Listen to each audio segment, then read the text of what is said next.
Fit it up on a Friday today? Quick plan with Kelly. Good day, everyone. Happy Friday.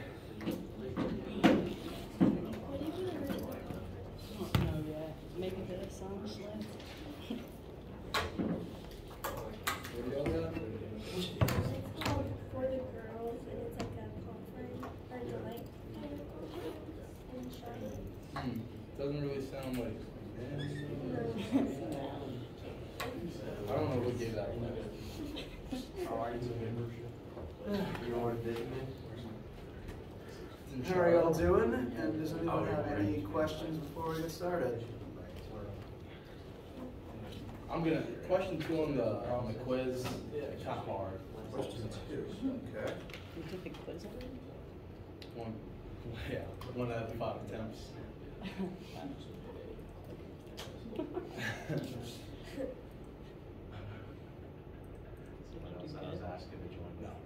That's why I said question 2 is hard. What were the questions you had to like convert it to? Well, for one thing, question 2 on the quiz is about power, which I'm telling you about today. Cool. Okay, So that's probably why. That's one contributing That's factor. probably why, yeah. Furthermore, question 3 is momentum, which I technically won't start until next week. Question 3 is pretty easy though. Oh, okay, good. Yes. One of them you had to convert the kinetic energy back to joules, Okay. and I was struggling with how to do that. Was this on the quiz or the homework? The homework. Okay. Yeah, right. Yeah. Okay. You haven't even started. Yeah. What I don't need it. is that? I've never seen that before. It's called A-Shop. Danny works. So I just Can you, Danny, hook a roller up?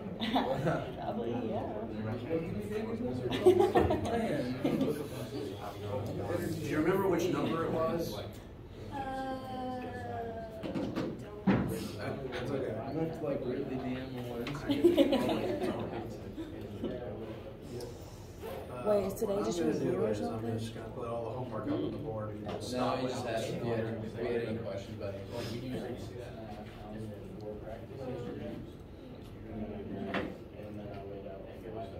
Not that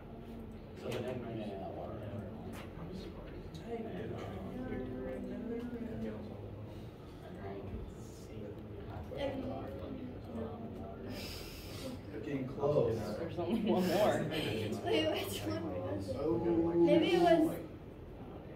What, chapter 3? She doesn't even know what she's I don't know which one it was. I guess I'll have to look back on my. Okay. But I ran into the issue where it told me I had to convert it to joules, and I didn't know. Well, that has joules in it. But it wasn't. It wasn't that one. That one also has joules. They're all jewels.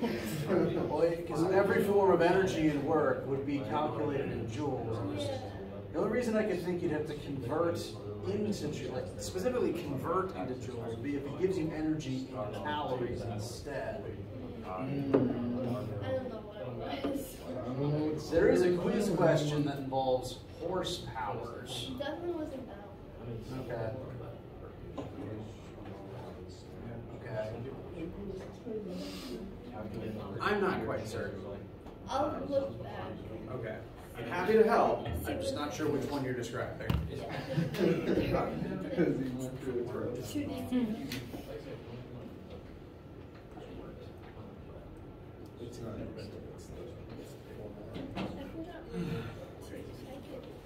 All right. Any other questions, concerns, etc.? All right. My goal for today is to close out what I consider to be the last concept of Chapter 2. Chapter 2's had a lot of miscellaneous things all wrapped in together in the description of Newton's laws and motion. Now, there is one additional concept that the book the course is based on wraps into Chapter 2, which is momentum. Now, I prefer to lump momentum in chapter 3, since chapter 3 is about momentum and collisions. So I'd rather talk about power today and have that be the chapter 2 cutoff. So that's that's what I would consider the cutoff to be. However, the current chapter 2 quiz and homework that are already live each have one momentum question apiece in them. Now, some people have already finished the assignments, and so I don't want to just rip those questions out and cost people their points. That doesn't feel good to me. So I'm going to say that what I would really call chapter 2, we're going to wrap up today. But on each of the chapter 2 assignments, there's a momentum question that may not make sense until next week. Again, there's no official due dates, so that shouldn't be a problem, but I just wanted to make you aware of that. Next week will be about momentum. So any question that involves momentum or impulse, I promise will make sense soon. That's next week. Now, what we've been doing recently is we've been moving towards the end of chapter 2, is talking about how force is used to perform work, work takes energy, and looking at various forms of energy, how you convert between forms using the method of work. I'd like to start us off today with a review question of sorts, just to dust off the cobwebs before we continue on. Last time, we looked at a few examples where we were dropping a heavy object. Here, we're going to do the inverse to show that the same logic applies, just backwards. We're going to launch a 10-kilogram bowling ball straight upwards, which is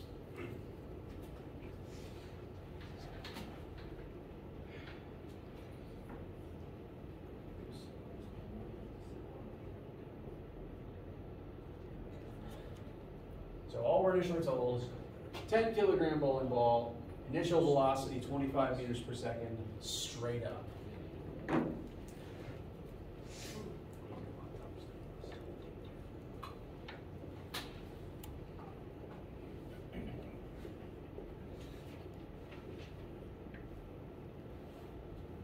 That's all we're told at the beginning. Now, if you're capable of throwing a bowling ball in this manner, first of all, move before it comes back down. You don't want to be standing in the same spot. Second of all, how much kinetic energy are you going to impart into the bowling ball as it leaves your hands? Or the launch mechanism, I never specified. Say that one more time. How much kinetic energy does the bowling ball have as it launches?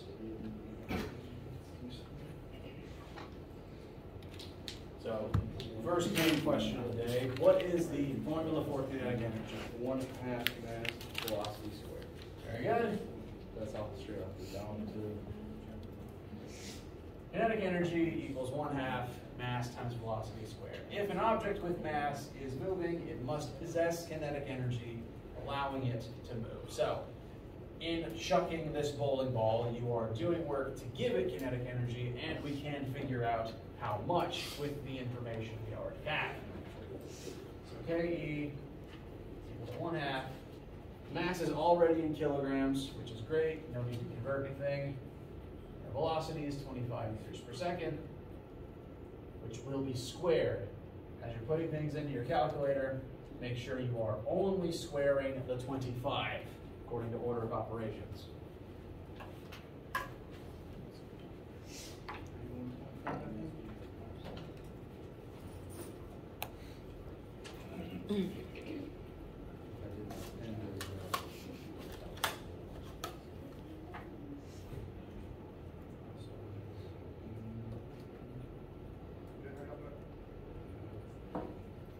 $31.25. 31.25. Does anyone disagree? Any objections? Very good. What units would this have?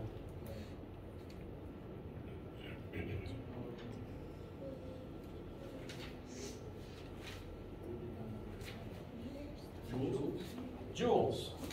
Joules is how we're going to measure every form of energy and every form of work. This is a form of energy, so it gets joules. Now this is a pretty a non-insignificant amount of joules. So this takes a certain amount of work for a human to pull off. But we've done it. We've thrown the bowling ball. It has that much kinetic energy as it leaves our hands. Great job. First question done. Second question. To what height will the bowling ball rise?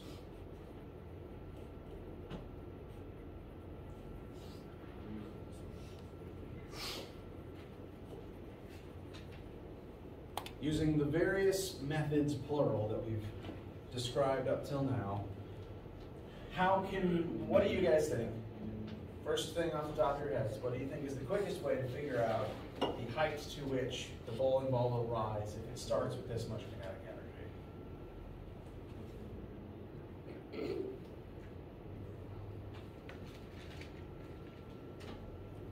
Maybe the force equals mass times acceleration. Helpful. What force is going to cause it to accelerate in midair? Gravity. Gravity. So the bowling ball is going to start with a certain initial velocity, and the force of gravity is going to cause an acceleration on the ball while it's in midair. What's that acceleration going to be? Off the top of your heads. 9.8. Very good. In what direction? Down. Very good.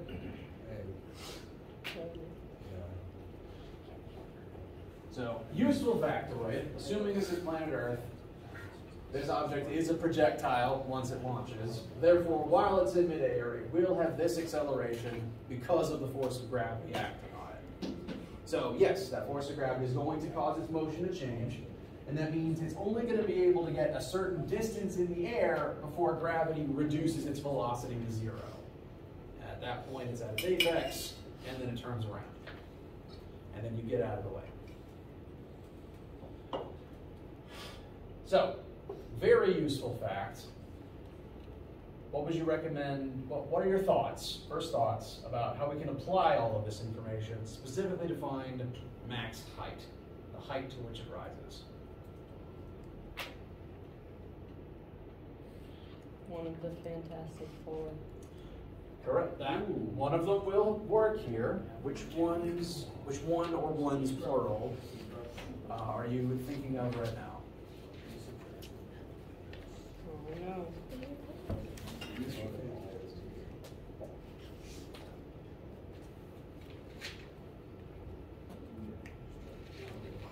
Would be the third one?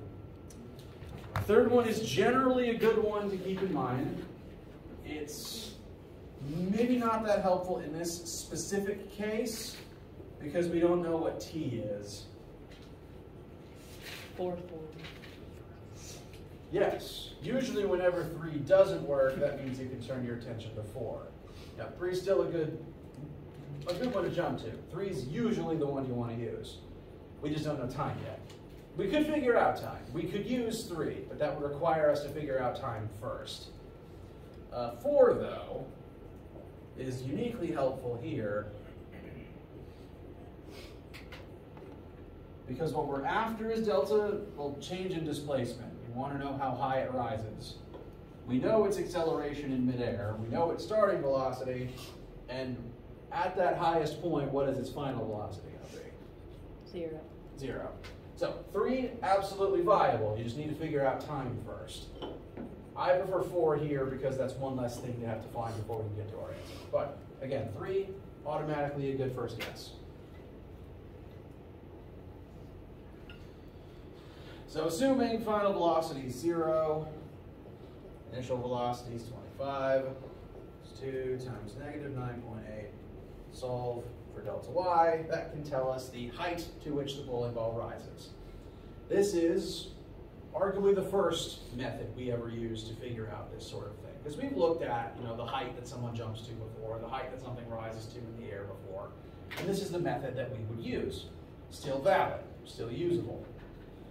I'm now going to compare this to a different method that we can use the energy equations for. So this will give us an answer, and I should get that answer on the board for you guys.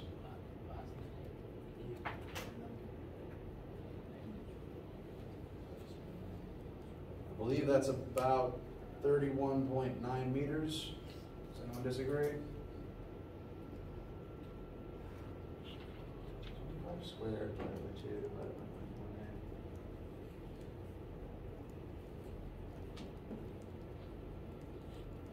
So that's a pretty good bowling ball throwing arm. Now, wanted to get that answer so that we can compare it to a different way to get the same answer.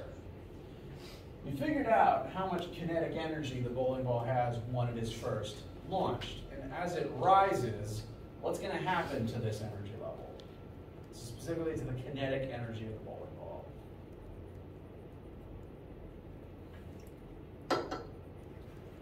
It'll decrease. It will decrease, because as it rises, it's going to get slower and slower until it stops. So as it rises, Ke is going to decrease. Now, we know from the law of conservation of energy, energy cannot be created or destroyed, meaning that this kinetic energy, as the Ke drops, that energy can't just vanish. It has to go somewhere. So as the Ke falls and the object rises, what type of energy is that Ke going to transform into? GPE. Excellent. Gravitational potential energy. As things rise, they slow down, so Ke decreases, and at the same time, GPE increases. Until eventually, at that highest apex, it stops for a second and it's at its greatest height. And at that point, all of the Ke will have been converted into GPE at that highest point. Once it falls back down, the GPE turns back into Ke until it hits the floor. But at that apex, all of the Ke turns into GPE. And since GPE is a function of height, we can find that height using this starting point as well. I'm going to compare it to this one to prove that it works. We already know our initial Ke, that's going to turn into GPE. That's going to be equal to bowling ball's mass times 9.8 times the height that it rises to at that highest point. So 10 times the magnitude of 9.8, not the negative sign. This formula has that absolute value in it, times h.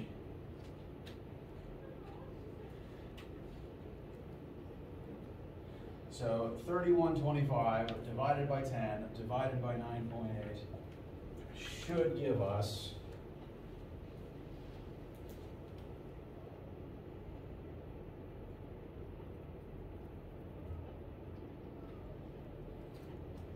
what do you know? 31.9 meters. My goal here is to show both of these methods work. They both describe what's going on here.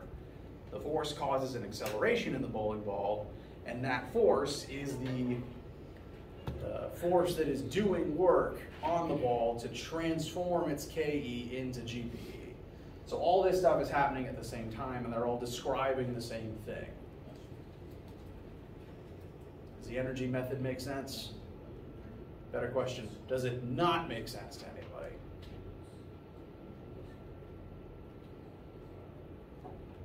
Okay. So again, both totally valid way of doing things, both valid ways of looking at it. Just because we're learning about how to do it with energy does not mean that you have to stop doing it the old way. The old way still works, always still makes sense. Last question for now. How much work does gravity do on the ball as it rises and then separately as it falls? This is a little more of a concept question, although we can arrive at a numerical answer. All forces are able to do work as long as that force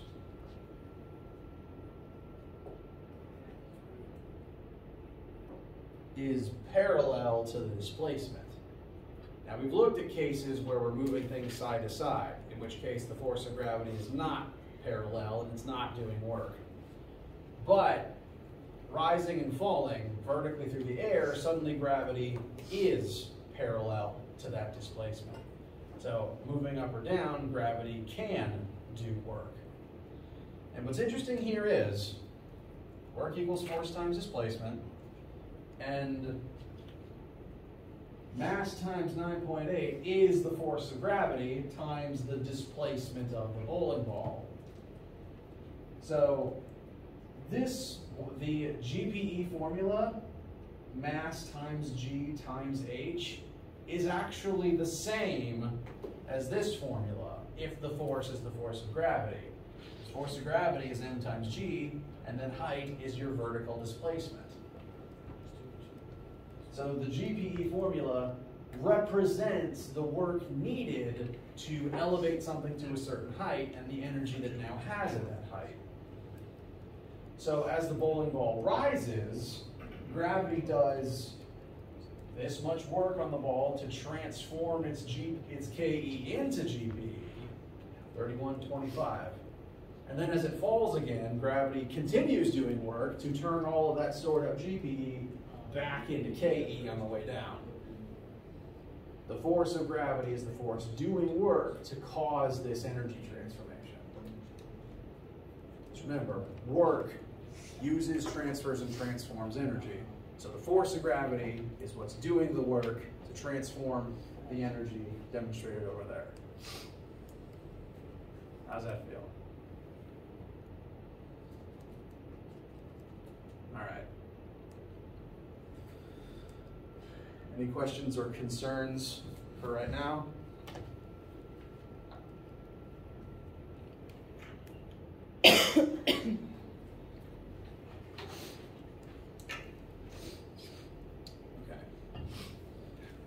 So,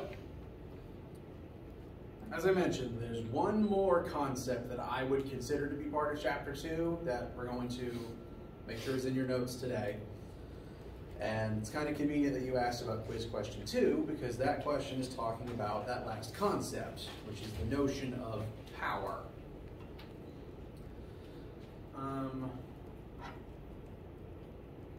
Before I define this,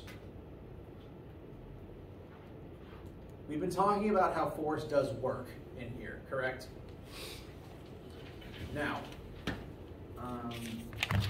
say for example, we were going to calculate the work done by me compared to the work done by a tractor.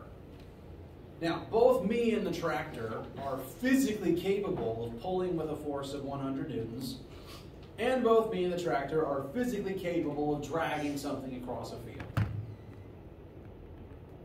Does that sound fair? Fair assessment to start with?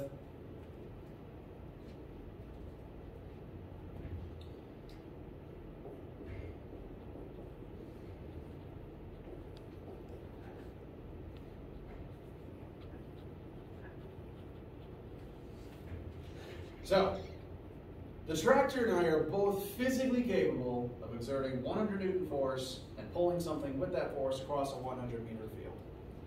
This means that, according to the work equation,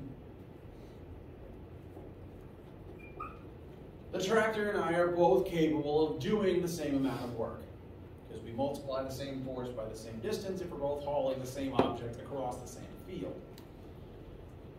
Now, if the tractor, it's all well and good if the tractor and I can do the same amount of work, but which do you think is better at doing that work? Me or the machine that runs on gas and doesn't feel pain? Machine. Machine. I'm not offended. The machine is better at hauling things than I am. But this formula has no metric for determining that. This formula does not take in any way, shape, or form into account how effective I am at using this force, and it doesn't even factor in how quickly I am able to do this task versus the tractor. This formula would equate my effort as equal to the tractor, even though we all know, again, the machine's going to be better at the job than I am. That is why we also have the concept of power. Because power is what will take into account that the tractor is more effective at doing this task than me, and that it can do it faster than me.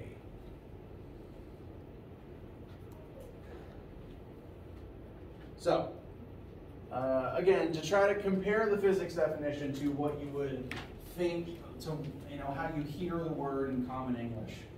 When you hear the word power, what definitions, what sorts of images pop into your head?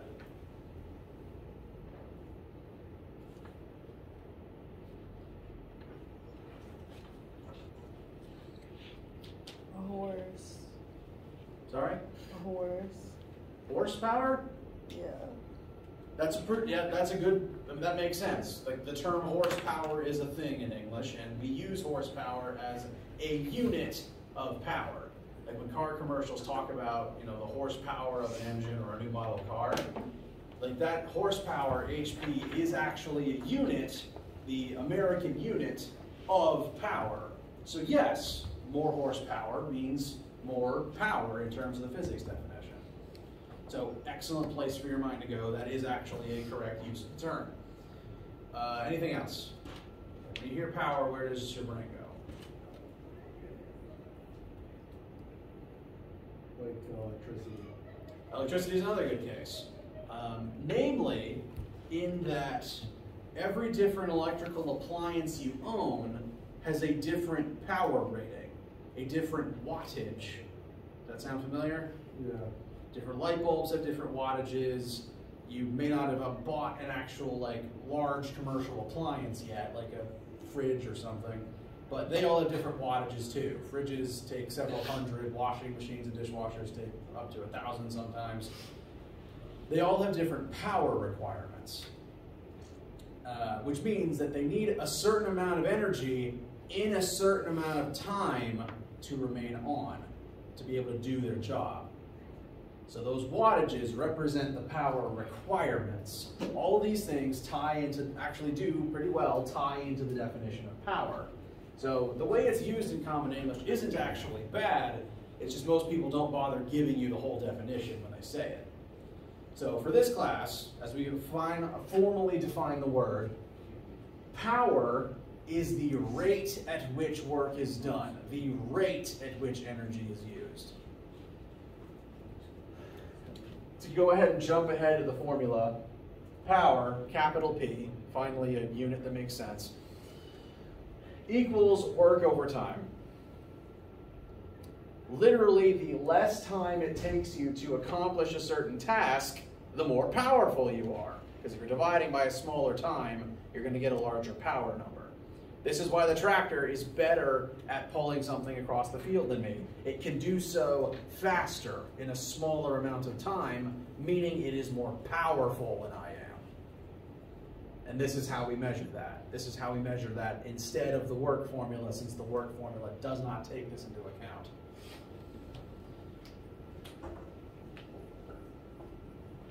So, power, rate of work being done. Similarly,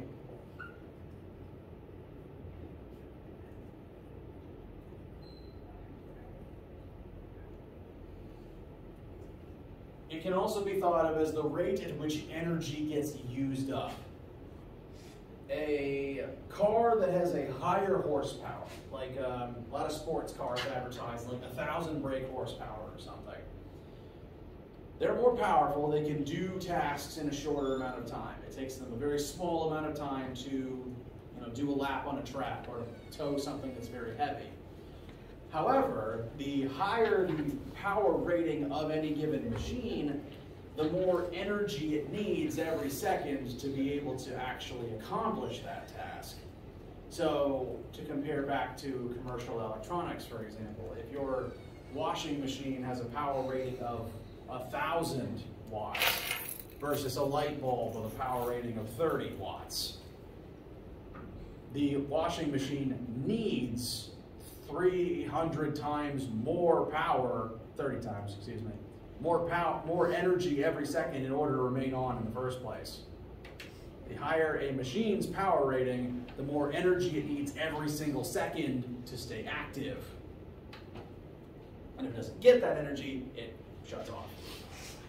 It's why when there's a power flicker, usually everything in the house except the lights dies. The lights flicker, but the lights have a very low power rating. So as long as they're getting like 20 joules per second, they'll stay on. But your TV, your internet, your washing machine, those all shut down while the flicker lasts. Does that sound familiar? All right. So power, rate of work being done, rate of energy usage. Power's variable is capital P. Its unit is what gets a little bit confusing.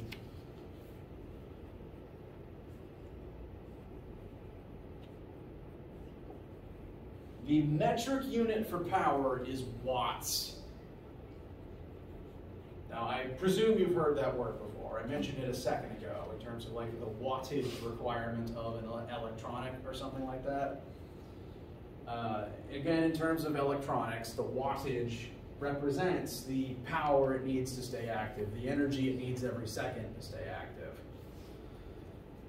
But watts is not just an electrical thing. It's kind of most commonly used as an electrical thing, but it's not only electrical. It is just the metric unit for power, meaning it actually measures the same thing as horsepower. It's just a different unit for it. The confusing thing is that watts is abbreviated to capital W, which is also what work is abbreviated to, because physics ran out of English letters a long time ago. Now, I'm always going to try to say it out loud and clarify whenever I'm reading out formulas and units to you. I'm going to make sure to distinguish between work and watts. But I do appreciate that some of my students find it a little confusing at first. So I want to at least give a guideline for when it's work versus when it's power, or when it's work versus when it's watts. If it's in a formula, it's work, because that is the variable that is shortened in the formula. If it's a unit next to a number, then it's watts. If it's ever confusing, let me know, and I'll make sure to clarify.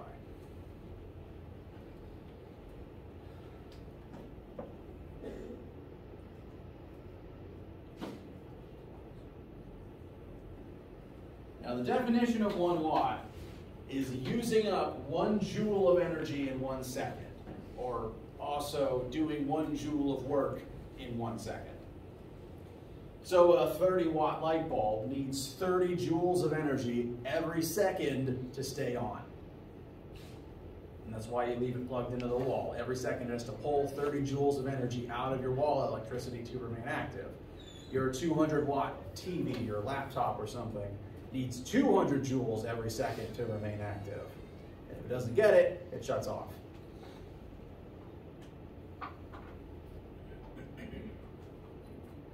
So that is the definition of a watt. 1 watt is 1 joule spent in 1 second. And I also mentioned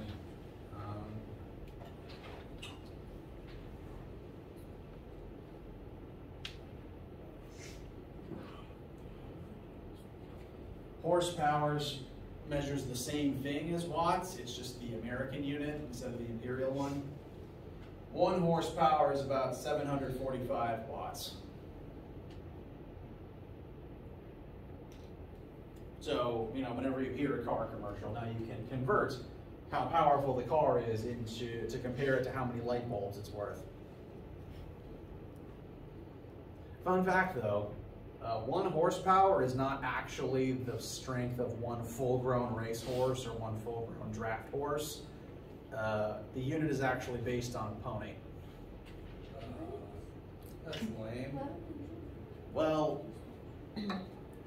it's specifically, I'm told historically, it's based on the ponies that would pull mine carts through mine tunnels, because the ponies had to be able to exert a certain force in a certain time over a certain distance to do the amount of work to actually pull the cart. So, historically, it makes sense where it came from. However, it does make the unit sound less impressive because it's really pony power. I don't even think that, and I don't know. it's likely that two ponies is not even worth one full-grown racehorse, probably, especially since, you know, the ponies were sick and pulling mine carts around all day. But, fun fact, question mark, it's actually pony power.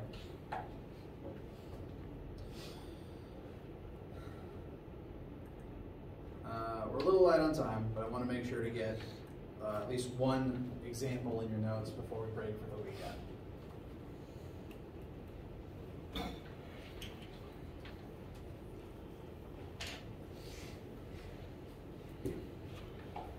Real quick, I want to show the distinction between work and power and how they are both separately useful pieces of information.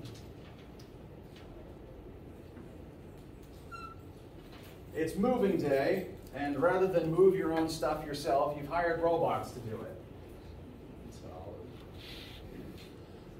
So we've got two different robots. I should have just given the weights of the boxes. Robot 1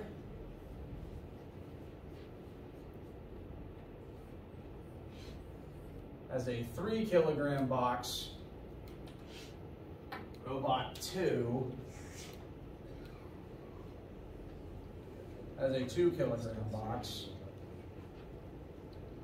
And you've tasked both robots with carrying your stuff up 10 meters of stairs. So that's a delta Y of 10 meters.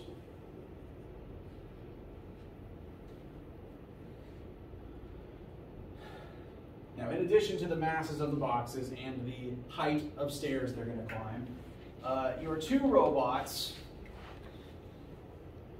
are able to accomplish their respective tasks in 2 different amounts of time.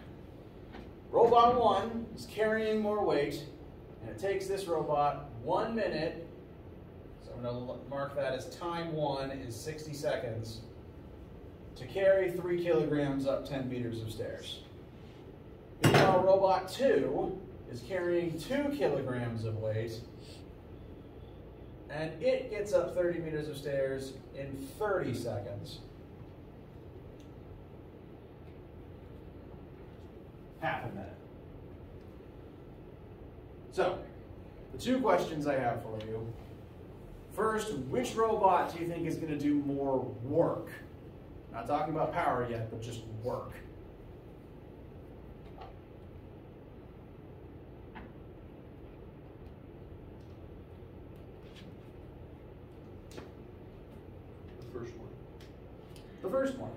The first one is going to carry more weight up the same distance as the second robot. And all the work formula cares about is force and displacement. Robot 1 needs to exert more force over the same distance. So yes, Robot 1 is going to do more work in this scenario. Very quick calculation. 3 kilograms times 9.8 times height of 10. That would be approximately 270 joules of work. I did that very quickly. Approximately, something like that. Robot 2, meanwhile, is only carrying 2 kilograms of stuff. So that would be closer to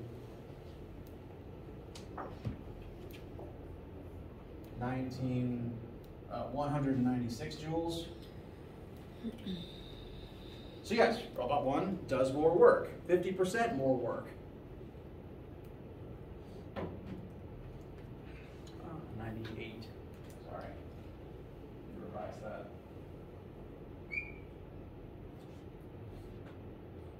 29. So Robot 1 does 50% more work. Now, to tie in the new unit we just talked about, Robot 1 does do more work, but which robot is more powerful?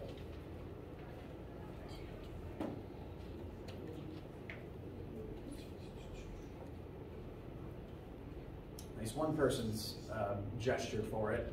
It's actually going to be Robot 2. Because power does not only factor in the work that you do, it factors in how quickly you can do it. So power is work over time.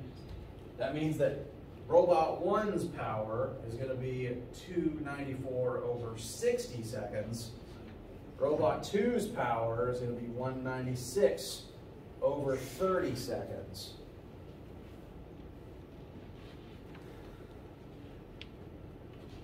And I'm working this all the way through.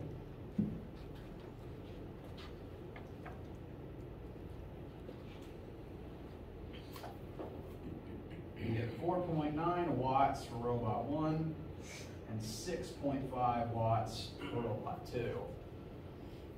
So robot 1 does more work, but robot 2 does it faster, demonstrating that it is using more power in this circumstance. Which just goes, my intent here is not only to show how the math works together, but it's also to show that force output is not the only important factor when determining how powerful something is. Power is useful in that it factors in speed as well. So as far as power is concerned, both strength and speed are equally important.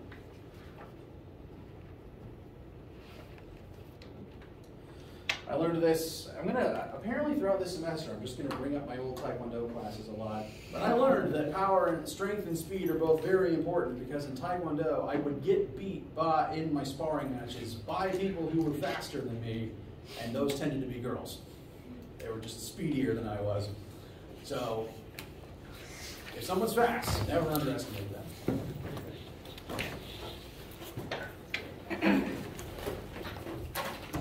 Questions before we break for the weekend? All right. We'll be working on the Chapter 2 stuff.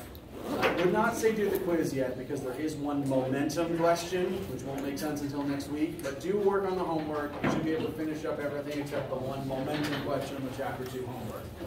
Next week, we will discuss any questions you guys have from that and also start Chapter 3 about momentum. I'll see some of you for lab. Everyone else, please, all of you, have a wonderful weekend.